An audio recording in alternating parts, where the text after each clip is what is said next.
Kita undang Roh Kudus. Bapa di sorga, terima kasih Tuhan untuk malam hari ini.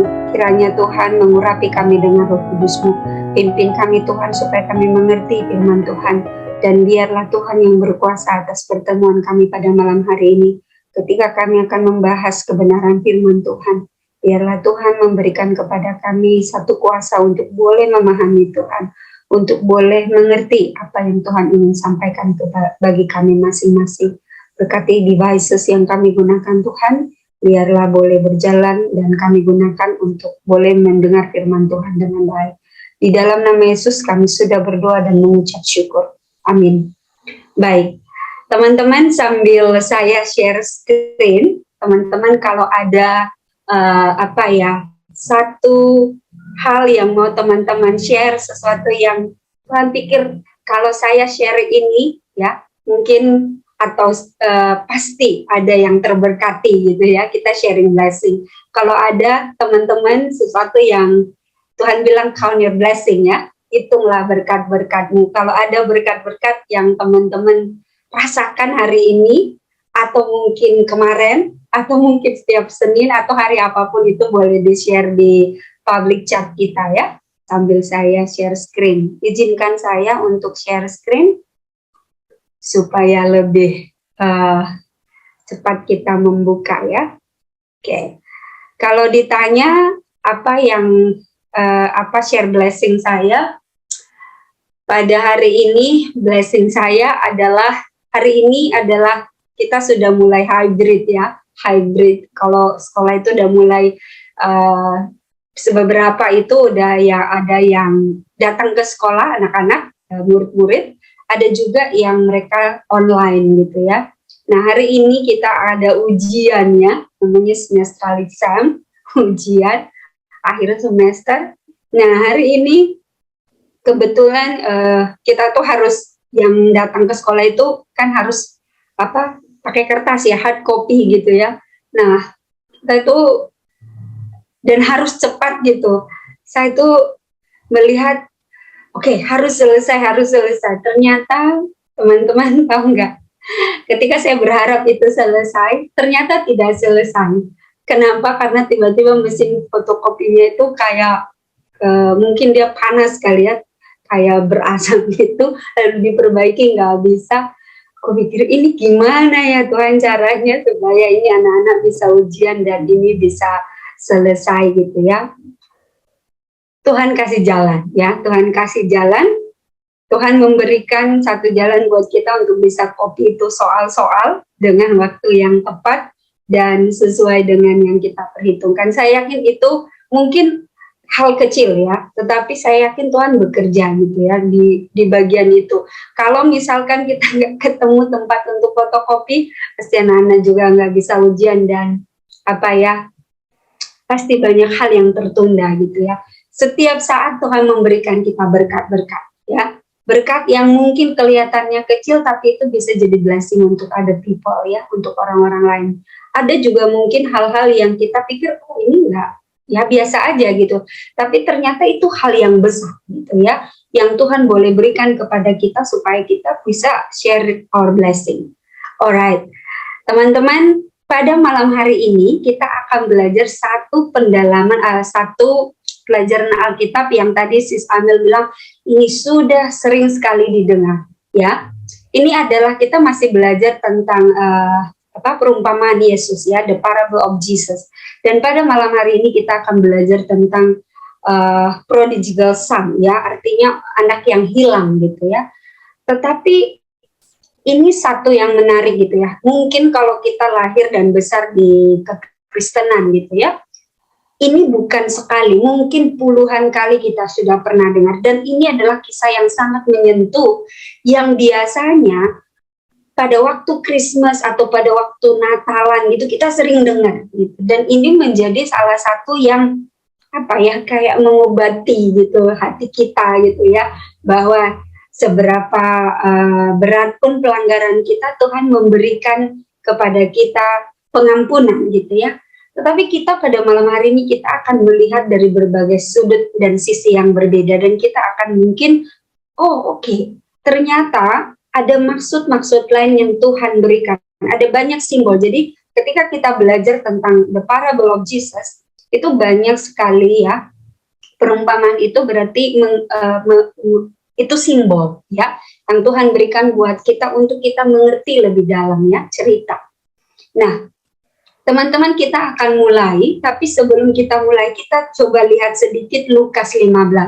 Teman-teman, saya tidak tulis di slide, tapi saya mau teman-teman coba buka di Lukas 15. Kalau teman-teman punya Alkitab atau Alkitab di situ, boleh buka Lukas 15 ayat 1. Kita lihat sedikit background cerita ini ya. Jadi di Lukas 15 itu ada judul besarnya, perikopnya diberikan di situ, perumpamaan tentang domba yang hilang. Jadi ini perumpamaan pertama. Lalu kita baca di ayat yang pertama. Para pemungut cukai dan orang-orang berdosa biasanya datang kepada Yesus untuk mendengar dia. Ayat kedua, maka bersungut-sungutlah orang-orang Farisi dan ahli-ahli Taurat. Katanya, ia menerima orang-orang berdosa dan makan bersama-sama dengan mereka. Jadi ini sebenarnya kondisi di mana Yesus itu sedang dikritik ya oleh orang-orang Farisi dan ahli-ahli Taurat, karena Tuhan Yesus ini menerima orang-orang yang dibenci oleh orang-orang Farisi ini, gitu ya. Lalu kemudian Tuhan Yesus memberikan perumpamaan ini. Perumpamaan yang pertama adalah perumpamaan tentang domba yang hilang. Dia hilang, tapi dia tidak tahu kalau dia hilang. Ya, kalau kita lihat kembali di berikutnya, itu di ayat 8, kita lihat perumpamaan tentang dirham yang hilang. Jadi ini perumpamaan tentang dirham yang hilang ini hilang aja gitu ya. Jadi baru dicari, baru dia ketemu gitu. Lalu kalau kita lihat, baru yang ketiga adalah perumpamaan tentang anak yang hilang, dan malam ini kita belajar. Jadi kita belajar, kita akan lebih fokus tentang perumpamaan tentang anak yang hilang pada malam hari ini. Kita lihat sedikit demi sedikit ya teman-teman ya, karena ini adalah Bible study, jadi semua resource kita adalah dari Alkitab. Kita akan banyak sekali membuka Alkitab pada malam hari ini.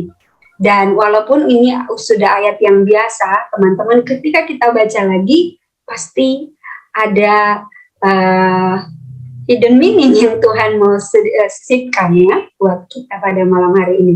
Baik, mari kita buka di Lukas 15. Kita mulai dari ayat 11. Oke, kita mulai ya teman-teman.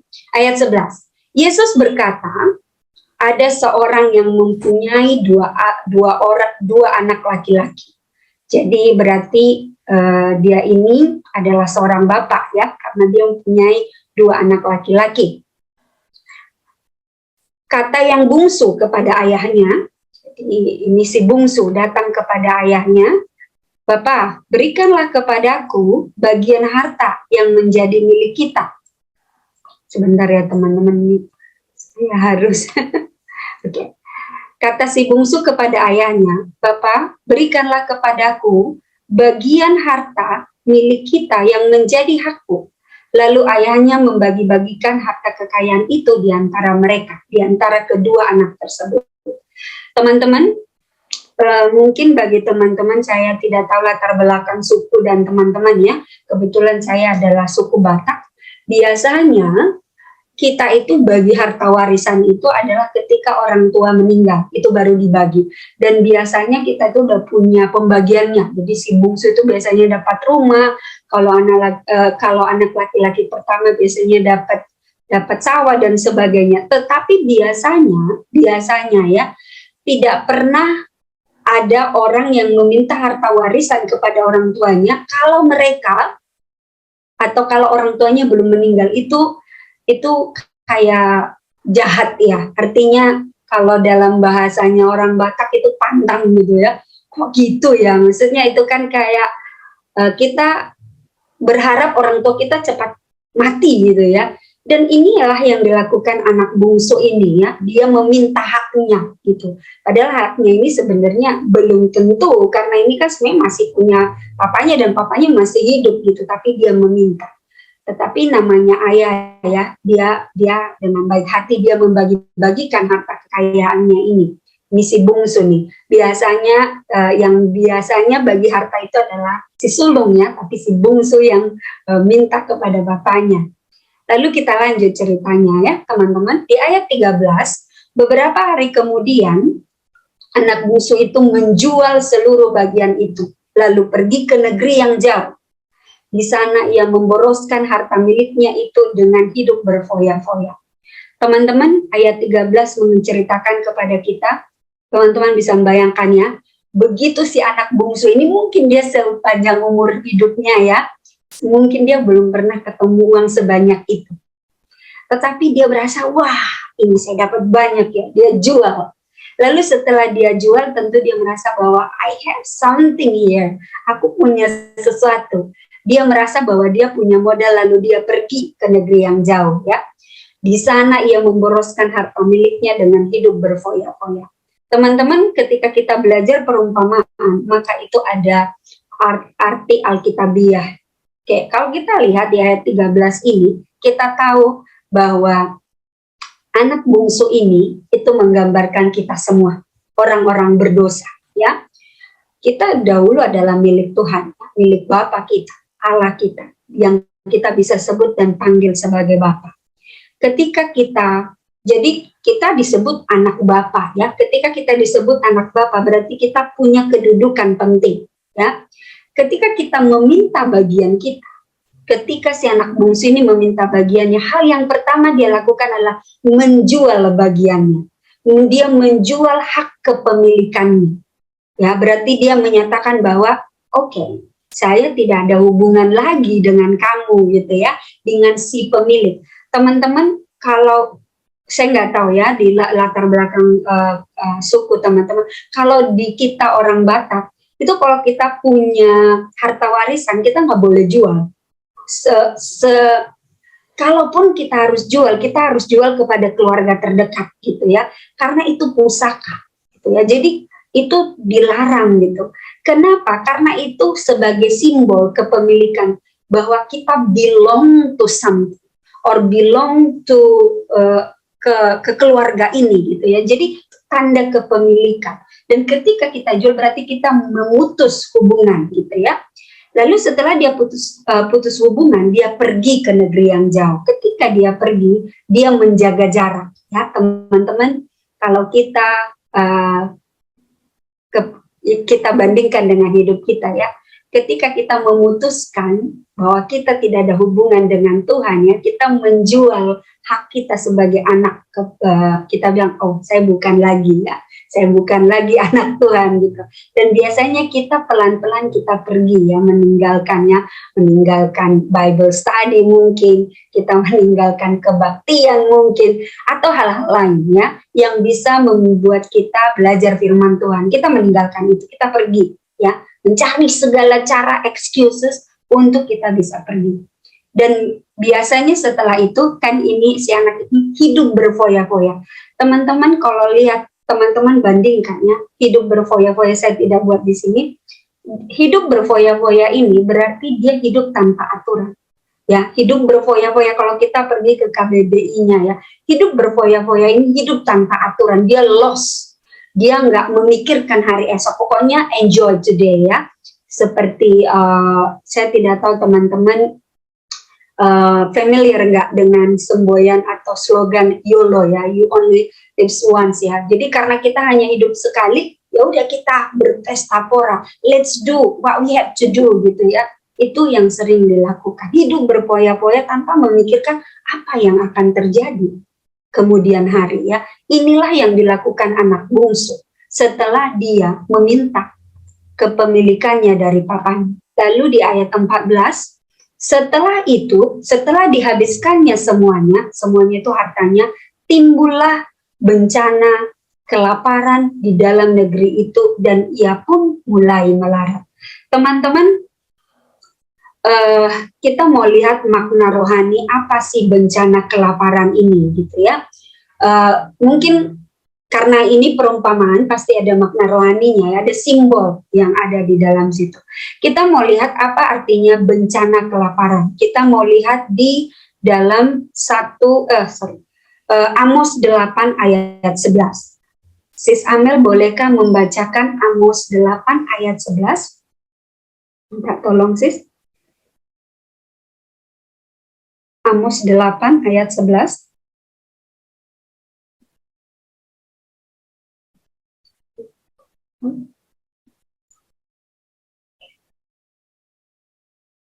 Baik. Oke. Saya bacakan saja. Amos 8 ayat 11. Sesungguhnya waktu akan datang, demikianlah firman Tuhan Allah. Aku akan mengirimkan kelaparan ke negeri ini. Bukan kelaparan akan makanan dan bukan kehausan akan air, melainkan akan mendengarkan firman Tuhan. Jadi ketika Tuhan Yesus memberikan perumpamaan ini dan dia mengatakan tentang bencana kelaparan, ini bukan hanya melambangkan kelaparan secara ini ada makna rohaninya. Bencana kelaparan di sini artinya bahwa ada kalanya Tuhan akan menarik, ya, menarik. Tuh orang-orang pengen mendengarkan firman Tuhan, orang-orang pengen mendengarkan kebenaran, tapi tidak ketemu, ya. Akhirnya karena tidak ketemu, mereka akan mencari di mana saja mereka dapat, gitu ya. Mereka akan mencari di mana saja, dan tentu ketika mereka mencari di tempat yang salah dan sumber yang salah, mereka tentu akan hilang, ya. Jadi kita tahu bahwa kelaparan di sini artinya kelaparan akan firman Tuhan. Oke, kita lanjut ya, teman-teman, masih di Lukas 15.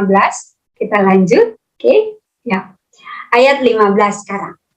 Lalu ia pergi dan ya, karena kelaparan tentu kan orang, salah satu hal yang perlu dilakukan adalah survive, harus makan gitu ya, melakukan sesuatu untuk bisa hidup gitu ya.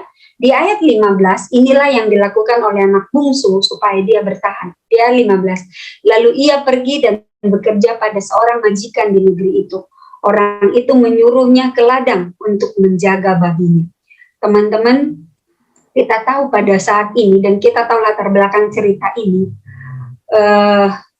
bagi orang-orang Farisi, ya, terutama ya, pada saat itu dengan konteks yang ada, babi itu adalah binatang yang haram, ya, dan itu haram buat mereka, najis gitu ya. Dan ketika sampai seorang menjaga babi, itu berarti yang pertama adalah dia udah bekerja dalam pekerjaan yang paling rendah, ya. Jadi berarti dia, kalau dikatakan dia lebih dari pembantu gitu ya, maksudnya kodratnya dia udah lebih rendah daripada pembantu. Ini sudah nggak ada pilihan lagi, dia ini benar-benar budak gitu ya, budak yang nggak punya pilihan, sampai akhirnya dia memilih menjaga babi, karena ini bukan satu profesi atau hal yang biasa pada saat itu, khususnya bagi orang-orang Farisi ya, bagi orang-orang yang hidup pada zaman ini. Kita tahu ini konteksnya, Yesus sedang berbicara dengan orang-orang Farisi ya, orang-orang yang pada waktu itu tidak biasa dengan hal-hal menjaga babi, tapi Yesus memberikan satu gambaran di mana anak ini udah nggak tahu lagi cara lain untuk bisa bertahan hidup. Lalu kita lihat ayat 16. Lalu ia ingin mengisi perutnya dengan ampas yang menjadi makanan babi itu, tetapi tidak seorang pun yang memberikan kepadanya. Ini teman-teman betapa kasihannya ya. Saya bisa membayangkan ya, teman-teman bisa nggak membayangkan begitu lapar dan dia sudah tidak ada pilihan dan dia meminta ya, ini makanan ampas. Ampas ini teman-teman sudah nggak ada gizinya, cuman untuk mengganjal perutnya saja ya. Tapi itu pun tidak ada yang memberikan gitu ya. Dia udah tidak ketemu gitu ya, tidak ada, dia tidak dapat sama sekali ini makanan. Dan kalau kita membayangkan dia ada di posisi anak bungsu ini, betapa melaratnya hidup dia ya. Teman-teman pernah nggak makan atau misalkan ada dalam kondisi tidak punya uang sama sekali, mungkin besok itu udah nggak ada duit, atau mungkin hanya untuk beli nasi putih aja sudah nggak ada duit gitu ya, dan coba lihat di kantong nggak ada duit, terus teman-teman nggak ada saudara di tempat di tempat teman-teman berada, dan ada di negeri yang jauh, yang mungkin bukan negara teman-teman gitu ya, itu sangat sedih ya. Dan kita nggak tahu siapa-siapa di negara itu. Mungkin itu perasaan yang sangat sedih gitu ya. Dan saya bisa membayangkan si anak bungsu ini benar-benar dia pasti pada saat ini dalam stage yang paling rendah di dalam hidupnya ya, sampai dia mau meminta ampas makanan babi untuk dimakan ya. 17. Lalu ia menyadari. Nah, setelah dia merasakan kegetiran hidup ya, kesulitan yang sangat sulit, baru dia menyadari ya.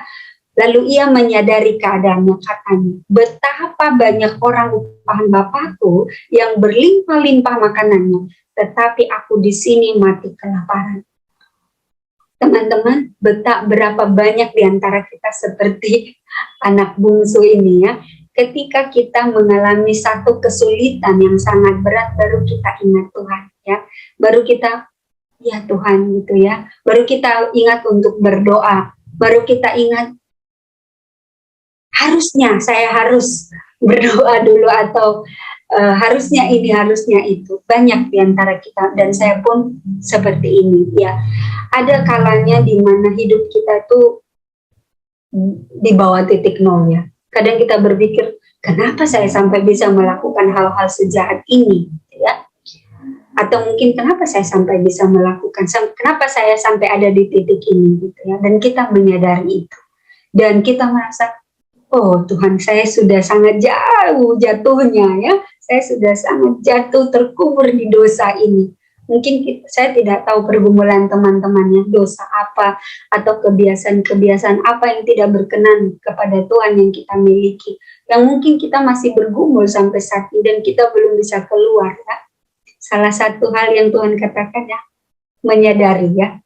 Jadi kita harus menyadari di mana kita posisinya, supaya kita tahu kemana kita harus pergi ya. Dan si anak bungsu ini dia sekarang sudah sadar ya posisinya. Lanjut.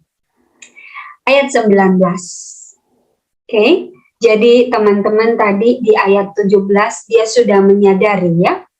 Teman-teman ada nggak boleh satu orang yang membacakan ayat 18? Lukas 15 ayat 18. Ada satu orang yang saya boleh minta tolong, Sis Dita atau Sis Helen, apa aja boleh, bisa bacakan? Ayat 18. Yes. Aku akan bangkit dan pergi kepada Bapakku dan berkata kepadanya, Bapa, aku telah berdosa terhadap sorga dan terhadap Bapa. Baik. Aku akan bangkit. Itu yang pertama. Ya, jadi berarti kalau bangkit teman-teman dari posisi kita duduk, kita berdiri, berarti ada sesuatu yang kita lakukan ya. Teman-teman, ketika kita melakukan dosa, hal yang pertama kita harus lakukan, hal yang pertama Roh Kudus ingatkan kepada kita, menyadarkan kita bahwa kita sudah berdosa dan kita tahu di mana posisi kita. Hal yang kemudian kita lakukan adalah kita bangkit ya. Bangkit itu berarti kita take action ya, kita melakukan sesuatu. Ada orang, ya saya berdosa, ya sudahlah saya berdosa, nggak apa-apa gitu ya. Itu salah ya teman-teman ya. Artinya ketika kita sudah menyadari posisi kita di mana, berarti hal selanjutnya adalah kita harus bangkit ya. Dan kita harus mengerti, memang saya posisinya di sini, so next, apa yang saya harus lakukan? Teman-teman, pernah nggak teman-teman jatuh, kedeprok gitu ya, jatuh, saya pinjam orang Jawa, kedeprok itu, kalau teman-teman mau berdiri itu susah banget. Bener nggak? Nggak bisa langsung, itu pasti kita kayak harus mengatur posisi baru kita bisa bangkit. Biasanya hal yang sering dilakukan orang adalah ketika dia terjatuh, terduduk, ada satu orang yang mengulurkan tangan dan dia diangkat untuk berdiri. Bener ya teman-teman, kayak gitu ya. Teman-teman, itu yang sebenarnya Tuhan lakukan bagi kita. Even walaupun kita sudah menyadari kita jatuh, ya. Kalau Roh Kudus tidak menggerakkan kita, tidak menolong kita untuk bangkit dari posisi kita yang awal, kita juga nggak bisa melakukan apa-apa. Jadi teman-teman, seperti perumpamaan anak yang hilang ini, kalau kita relate kepada kehidupan kita ya, walaupun kita sudah menyadari kalau Roh Kudus tidak bekerja di dalam hidup kita, kita tidak akan bisa bangkit, teman-teman. Jadi kita jangan pernah bermegah, oke, saya sudah bertobat. Maybe it's only in your mind ya, tapi sebenarnya nothing happen gitu ya. Kita masih sama aja hidupnya kayak yang dulu gitu ya. Tetapi ketika kita menyadari ini dan kita meminta kepada Tuhan, disitulah sebenarnya Tuhan itu berkuasa ya. Jadi jangan ada satu orang pun di antara kita termasuk saya berpikir bahwa saya sudah bisa bertobat dengan kemauan saya sendiri, dengan kegigihan saya sendiri. Tidak ada, teman-teman. Kita itu pun karunia buat kita ya. Jadi tidak ada yang kita perlu bermegah ya. Jadi kita lanjut ya cerita ini. Di ayat 19, si anak ini mungkin ya, saya berpikir ya, si anak ini ketika dia harus kembali, kan tadi di awal kita tahu dia pergi ke negeri yang jauh, berarti dia jauh dari tempat papanya. Nah sekarang dia mau balik ke papanya. Kebayang nggak teman-teman, dia ini sudah penjaga babi, mungkin bajunya compang-camping, sudah tidak ada apa-apa yang dia bisa pakai untuk berjalan.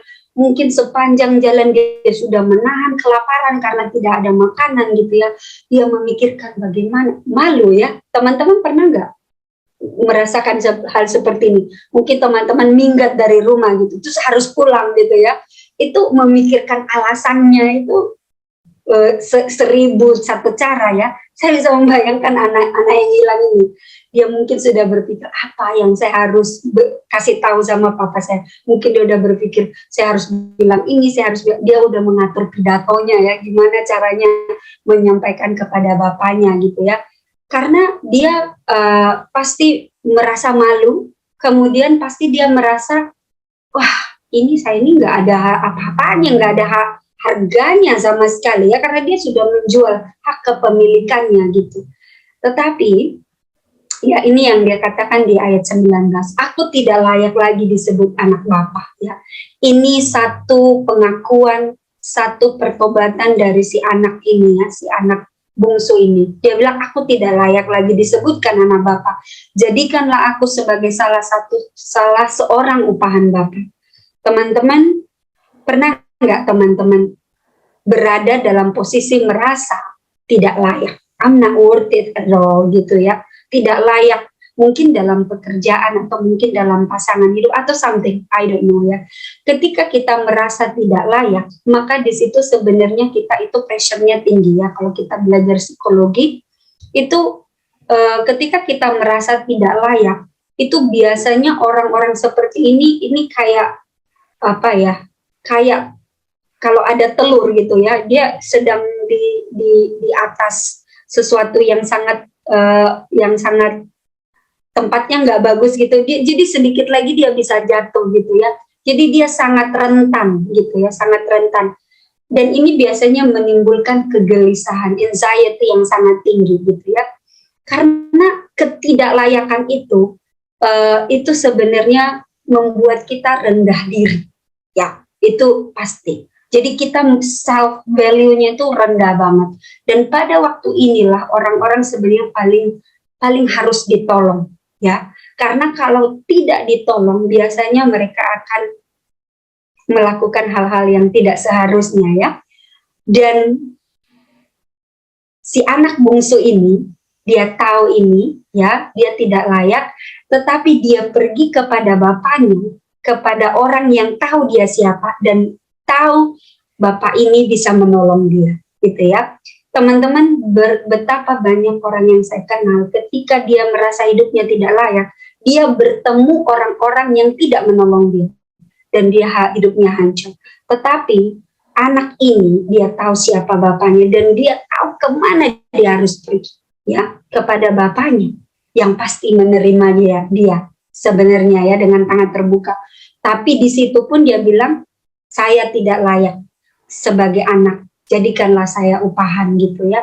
Ini dia betul-betul menyadari dia berdosa dan dia repent ya, bertobat gitu ya, mengakui segala keberdosaannya kepada bapaknya ya. Jadi teman-teman, ini pelajaran yang sangat dalam menurut saya. Teman-teman, kalau teman-teman tidak merasa layak, kepada siapa teman-teman berlari?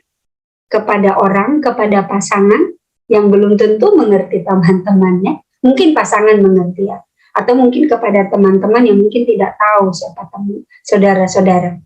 Tapi ketika kita lari kepada Bapa, pemilik hidup kita, dia tahu siapa kita ya, dan dia tahu bagaimana cara menyembuhkan kita dan melayakkan kita kembali ya. Sedikit lagi ya teman-teman, ayat 20. Maka bangkitlah ia dan pergi kepada bapaknya. Ketika ia masih jauh, ayahnya telah melihatnya. Lalu tergeraklah hatinya oleh belas kasihan. Ayahnya itu berlari mendapatkan dia, lalu merangkul dan mencium dia. Betapa senangnya ya teman-teman. Kebayang nggak kalau teman-teman ya, kebetulan saya papanya sudah tidak ada, saya bisa membayangkan ya betapa anak yang anak bungsu ini merasa bahwa ketidaklayakannya itu dilayakkan oleh bapaknya ya, dianggap lagi gitu ya. Dan ada kata lalu tergeraklah hatinya oleh belas kasihan. Teman-teman, betapa seringnya kita mendengar kata-kata ini. Kalau Tuhan Yesus melihat sesuatu yang perlu ditolong, dia ada pasti kita dengar tergerak oleh belas kasihan. Teman-teman, Bapak kita di surga ya, itu tahu siapa kita. Dan dia tahu hati kita, pergumulan kita. Pertanyaannya teman-teman, pernah lari nggak kepada Bapak? Atau lari kepada yang lain gitu, lari ke medsos lah, lari ke TikTok lah, something like that, atau mungkin curcol di medsos, something like that ya. Larilah ke tempat yang seharusnya kita lari, yaitu kepada Bapa ya, pemilik hidup kita. Lanjut ya teman-teman, kata anak itu kepadanya, Bapa, aku telah berdosa terhadap surga dan terhadap Bapa. Aku tidak layak lagi disebutkan anak Bapa. Ini adalah pertobatan yang datang dari anak bungsu. Ya, tetapi ayah itu berkata kepada hamba-hambanya, lekaslah, sebentar ya teman, lekaslah bawa kemari jubah yang terbaik, pakaikanlah itu kepadanya dan kenakanlah cincin pada jarinya dan sepatu kepada kakinya. Jadi bapak ini menerima anak ini ya, memberikan jubah terbaik, cincin dan sepatu kepada kakinya. Berarti anak ini datang tanpa pakaiannya, lalu sepatunya, alas kaki tidak ada. Jadi berarti benar-benar dia dalam kondisi yang sangat mengenaskan gitu ya. Dan ambillah anak lembu tambun, lalu sembelilah, dan ambillah anak lembu tambun itu, sembelilah dia, dan marilah kita makan bersuka cita. Oke, ini kalau kita lihat ini seru banget ya. Ini kayak happy ending gitu ya. Anak ini sudah tahu dirinya berdosa, balik ke papanya, lalu diterima dengan baik, diberikan jubah, cincin, sepatu pada kakinya, dan diberikan sukacita, makan besar ya. Sebab anakku ini telah mati dan menjadi hidup kembali. Ia telah hilang dan didapat kembali. Maka mulailah mereka bersukaria. Teman-teman, ini happy ending story gitu ya, sampai di ayat 24. Tetapi karena ini perumpamaan, kita harus lihat lebih dalam lagi. Ketika Tuhan Yesus memberikan perumpamaan ini, ada makna rohani yang kita harus lihat. Yang pertama adalah kita mau lihat apa itu jubah. Kenapa harus diberikan jubah? Kalau kita related dengan kehidupan kerohanian ya, makna rohaninya. Kemudian apa itu cincin pada jarinya?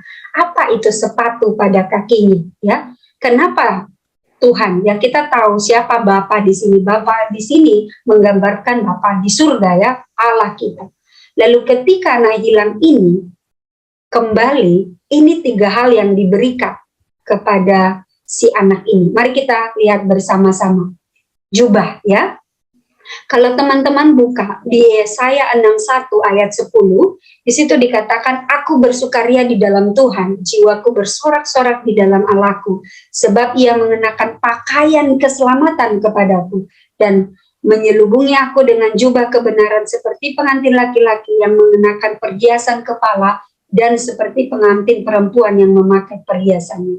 Teman-teman, kita tahu bahwa jubah itu menggambarkan keselamatan, pakaian keselamatan. Jadi teman-teman tadi anak ini kan sudah pergi ya, sudah hilang gitu ya. Ketika papanya memberikan pakaian jubah, itu berarti dia mengembalikan lagi hak semula ya, hak keselamatan itu. Keselamatan kepada anak ini supaya layak disebutkan kembali menjadi seorang anak ya. Jadi kita tahu bahwa jubah ini melambangkan keselamatan.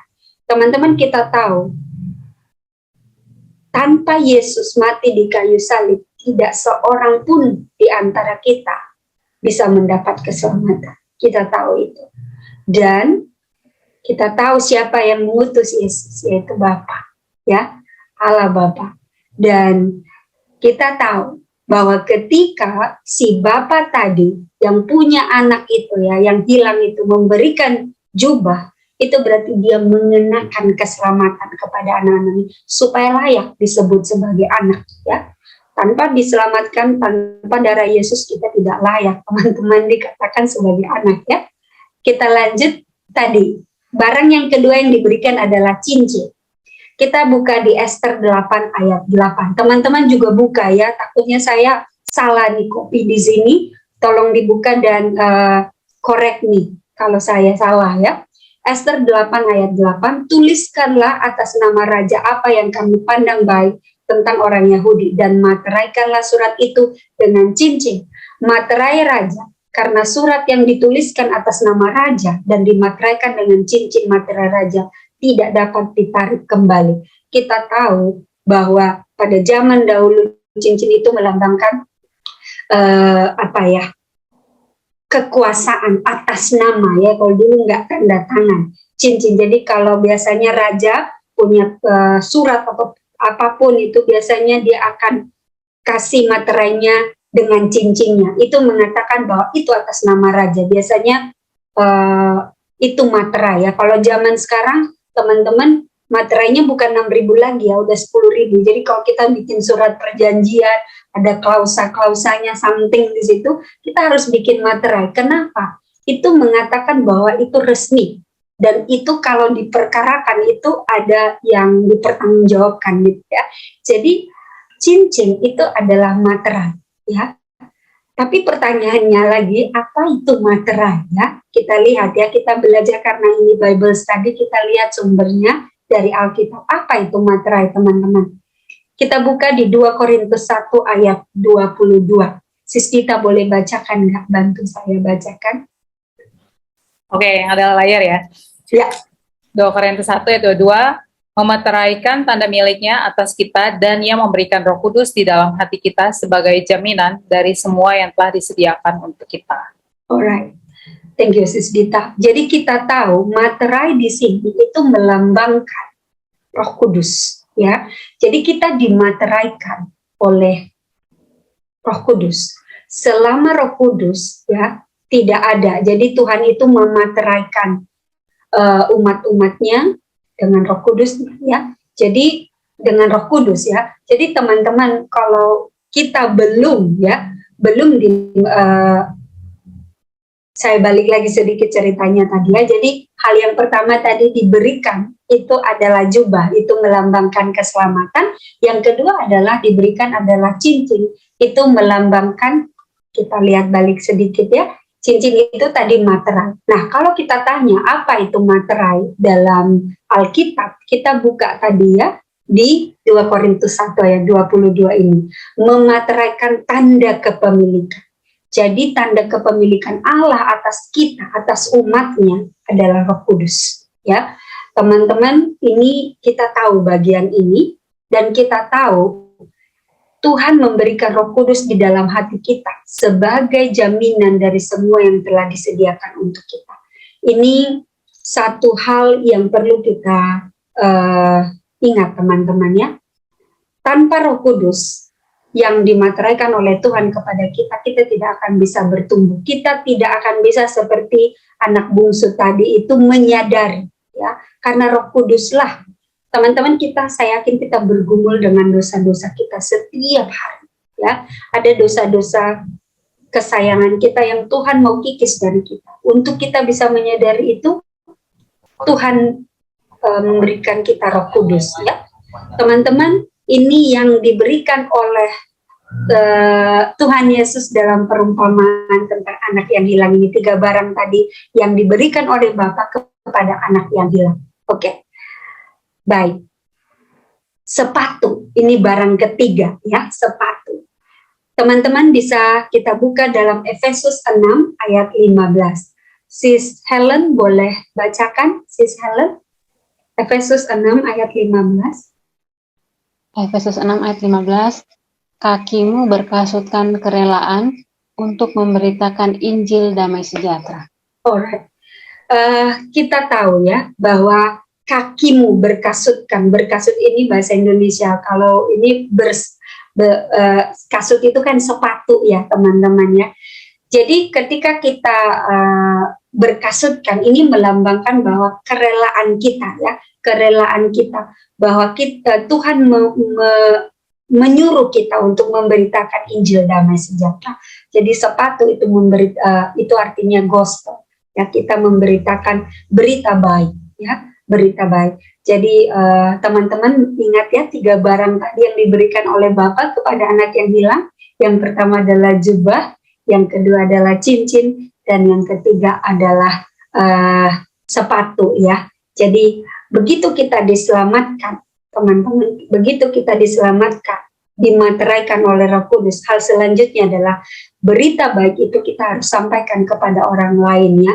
Jadi itu utang kita, dan Tuhan akan nanya kepada kita, oke, kamu sudah dengar gitu ya, kemana kamu sudah kasih tahu sama orang di sampingmu ya, suamimu, istrimu, atau anak-anakmu ya. Jadi ini tadi kita balik lagi ke story-nya anak yang hilang. Sampai di sini ceritanya happy ending-nya, tapi teman-teman jangan sampai berhenti di situ dulu. Kita lanjut dikit lagi, ada sedikit lagi sambungan ceritanya. Selanjutnya, setelah semua orang berpesta, anak yang hilang ini balik lagi, papanya senang. Remember, everyone looks happy and merry gitu ya, mereka senang banget gitu. Tapi ada satu orang yang nggak senang gitu ya. Kita baca di ayat 25. Ayat 25, tetapi anak yang sulung berada di ladang. Dan ketika ia pulang dan dekat ke rumah, ia mendengar bunyi seruling dan nyanyian tari-tarian. Apa ini ya? Jadi anak ini sudah bekerja, mungkin baru pulang dari ladang, dia lihat apa ini yang terjadi di rumah saya gitu ya. Dia dengar bunyi seruling dan nyanyian tarian. Lalu ia memanggil salah seorang hamba dan bertanya ya, kepadanya, apa arti semuanya ini? Atau apa arti semuanya itu ya? Jawab hamba itu, adikmu telah kembali dan ayahmu telah menyembelih anak lembu tambun karena ia mendapatnya kembali dengan sehat. Wah, seharusnya teman-teman kalau saudara ini dia pasti seneng ya. Gimana nggak seneng, kita punya saudara yang dulu nggak di rumah, nggak bareng kita, balik gitu ya. Tapi apa respon dari anak sulung ini ya? Looks like he's not happy at all gitu ya, dia nggak seneng gitu ya. Mari kita lihat apa responnya dia. Oke, teman-teman, sebelum saya ke sini nanti, kalau ditanya kepada kita, siapa sih anak sulung ini sebenarnya? Kan tadi dikatakan di sini, Alkitab tidak memberikan kepada kita siapa nama anak sulung ini. Dan kita juga tidak tahu siapa namanya. Dia hanya disebut aja anak sulung gitu ya. Tetapi sebenarnya kita tahu, ini perumpamaannya, sebenarnya siapa itu anak sulung ya? Menggambarkan siapa ini anak sulung ini. Teman-teman, kalau teman-teman mau tahu siapa itu anak sulung, kita harus balik lagi ke ayat Lukas 1 ayat 2. Masih ingat tadi di awal cerita bahwa Tuhan Yesus itu sedang makan dengan orang-orang yang tidak disenangi oleh orang-orang ahli-ahli Taurat dan Farisi, ya. Makanya Tuhan Yesus memberikan perumpamaan ini. Jadi siapa ini anak sulung? Ya ini ahli-ahli Taurat ini, ya. Mereka ini orang-orang yang nggak senang ketika ada seseorang atau ada orang-orang yang menurut mereka ini tidak layak untuk makan dengan Tuhan Yesus, tapi kayaknya Tuhan Yesus fine-fine aja dengan mereka, gitu ya. Jadi siapa itu anak sulung? Anak-anak orang-orang yang tidak senang dengan kembalinya si anak bungsu tadi yang sudah hilang dari rumah mereka, gitu ya. Teman-teman, kalau kita lihat ya anak sulung ini, ya, kita lihat anak sulung ini ketika adiknya hilang, apakah dia mencari adiknya? Jawabannya adalah tidak.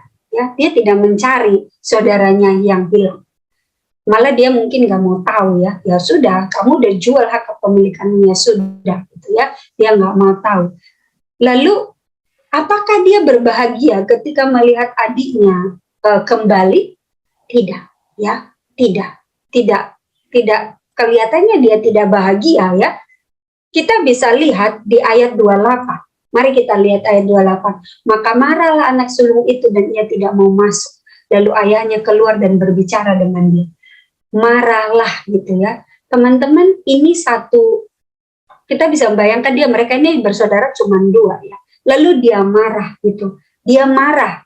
Kenapa dia marah, gitu ya? Sebenarnya ada alasannya di ayat 29. Tapi ia menjawab ayahnya, katanya, gitu ya. Telah bertahun-tahun aku melayani Bapa dan belum pernah aku melanggar perintah Bapa.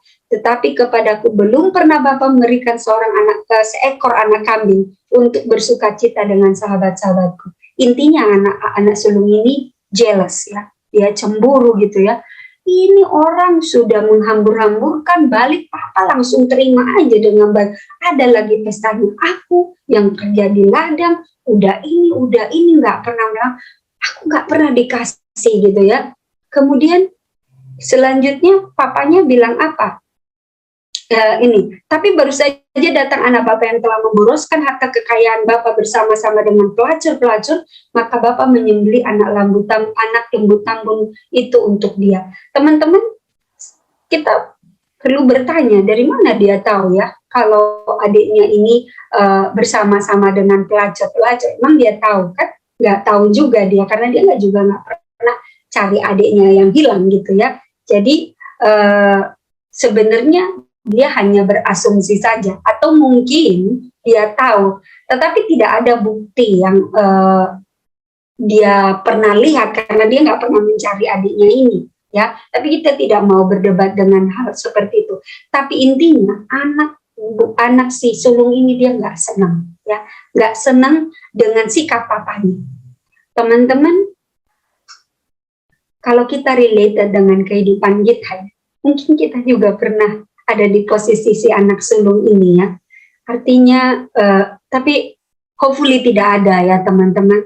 Kalau kita mau selidiki hidup kita, pernah nggak saya ada di posisi anak sulung ini? Kita harus tanya satu pertanyaan buat diri kita sendiri. Pernah nggak teman-teman merasa unhappy, gitu ya, nggak senang ketika melihat orang berdosa datang ke gereja dan bertobat, atau misalkan teman-teman pernah nggak jealous, gitu, kok dia bisa begini, saya yang udah bayar itu, bayar ini, kok nggak pernah dapat berkat. Compare yourself to other people, gitu ya, membandingkan diri kita dengan orang lain, dan akhirnya kita jadi jealous, gitu. Kita jadi cemburu, kita jadi merasa, kok saya nggak begini, kok saya nggak begitu. Itulah yang dilakukan anak sulung. Jadi teman-teman, ini juga pertanyaan yang cukup menohok, ya. Sebenarnya anak sulung ini menjadi salah satu banyak, ya, penyakit orang-orang yang menyebut diri mereka adalah pengikut Tuhan.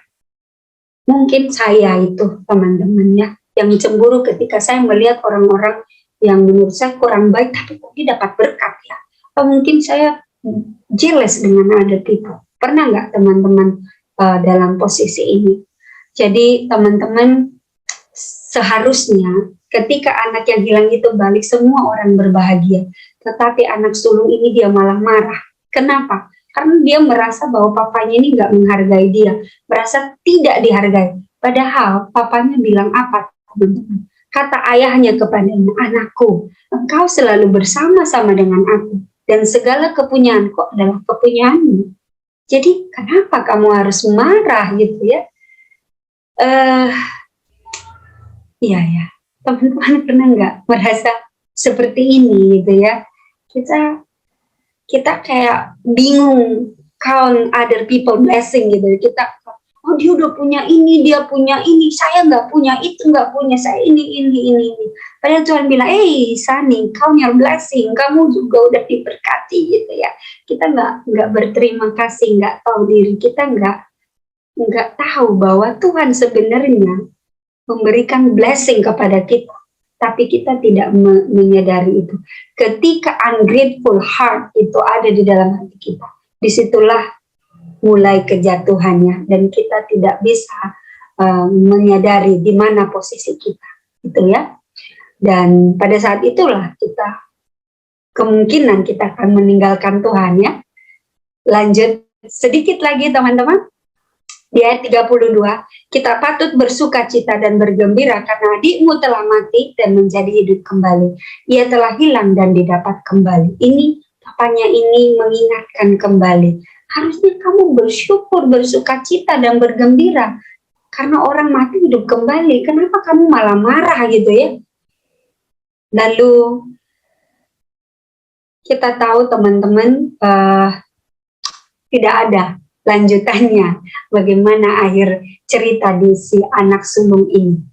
Ya, yang banyak selalu diangkat adalah anak yang bungsu.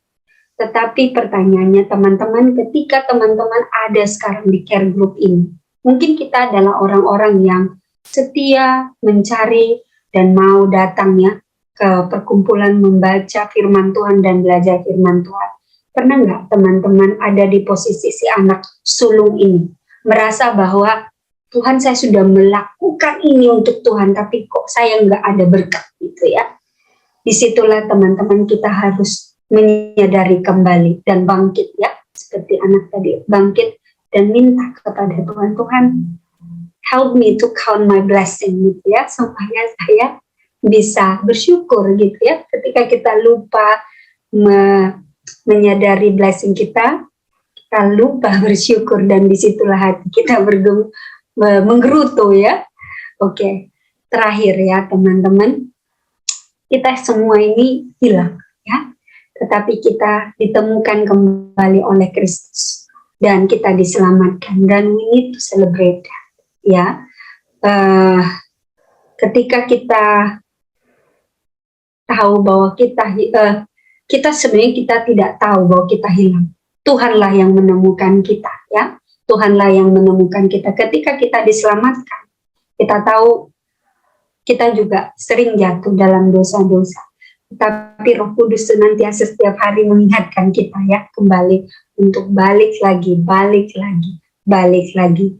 Oke, teman-teman, sebelum saya tutup cerita pembahasan kita Bible study kita malam hari ini, nanti teman-teman akan ada di breakout room dan kita akan bersama-sama, mungkin ada pertanyaan dan lain sebagainya. Tapi saya mau menitip satu pertanyaan buat teman-teman. Pertanyaannya adalah, pernah nggak teman-teman gitu ya, di dalam kondisi yang seperti anak yang hilang ini ya, berdosa gitu ya, dan jatuh ke dosa yang paling dalam dan kayaknya nggak bisa bangkit gitu ya. Tapi akhirnya teman-teman bangkit dan akhirnya jatuh lagi gitu ya.